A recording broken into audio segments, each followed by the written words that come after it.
When Jessica traced the missing women, she discovered they hadn't just left their jobs.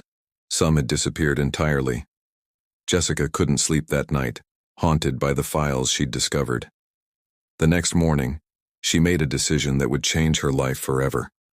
She would find every woman on those files and document what had really happened to them. Using her lunch breaks and evenings, Jessica began researching the 12 women who had left the firm. What she found was a pattern of systematic destruction that made her sick. Monica Rodriguez had been deported despite being in the country legally. Immigration officials had received an anonymous tip about document fraud. Angela Patterson had lost custody of her daughter after concerning reports were filed with child services about her mental health. Lisa Williams had declared bankruptcy after being sued for defamation by Morrison's personal legal team. Every woman who had complained or asked questions had been destroyed professionally, financially, or personally. Jessica decided to meet with Lisa Williams, who lived in a rundown apartment across town after losing her home. "Lisa, I work at Morrison Sterling.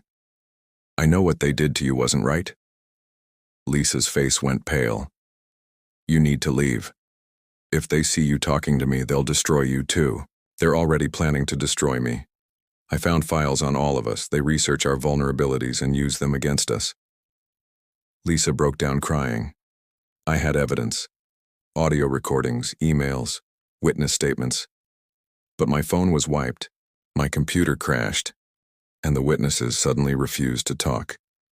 What about going to the police?" Lisa laughed bitterly. District Attorney Michael Stevens is Morrison's golf partner. Police Chief Roberts takes legal advice from Morrison's firm. They own the system. Jessica realized the conspiracy included law enforcement and prosecutors, a complete network protecting the perpetrators. "There has to be someone who can help," I tried the state attorney general's office. Morrison's firm donates $50,000 annually to their victims' rights program. No conflict of interest there, right? Jessica left Lisa's apartment feeling hopeless, but she also felt more determined. If the system was completely corrupt, she'd have to go around it. Back at work, Jessica used her administrative access to dig deeper into the firm's files. What she found was evidence of a much larger operation. Morrison Sterling wasn't just covering up harassment, they were facilitating it. The firm hosted client entertainment events where female employees were pressured to attend and subjected to abuse by wealthy clients. Jessica found invoices for hotel rooms, payments to hospitality staff, and client feedback forms rating women's cooperation levels. The firm was essentially running a prostitution service for their high-paying clients, using employees who couldn't report without losing their jobs. Jessica photographed everything, but as she was copying files, her computer screen went black. "Unauthorized access detected. IT security has been notified." Within minutes, Morrison appeared at her desk with IT Director Mark Stevens. "Jessica, there seems to be some confusion about your access privileges. I was just organizing client files as requested." Mark Stevens looked at her computer logs.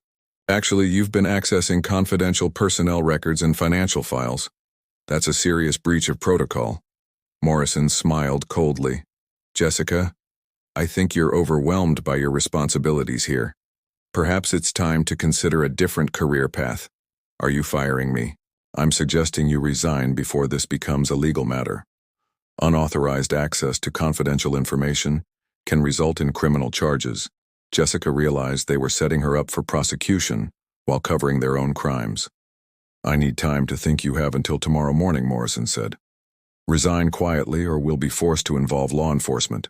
That evening, Jessica met with Angela Patterson, another woman whose file she'd found. Angela had lost custody of her 8-year-old daughter after mental health concerns were reported to child services. "They destroyed my life systematically," Angela explained. "First, they had me declared mentally unstable. Then they got my daughter placed with a foster family connected to Morrison's wife's charity. They took your child. She's been in foster care for 6 months. I can't even get supervised visits because of the psychological evaluation."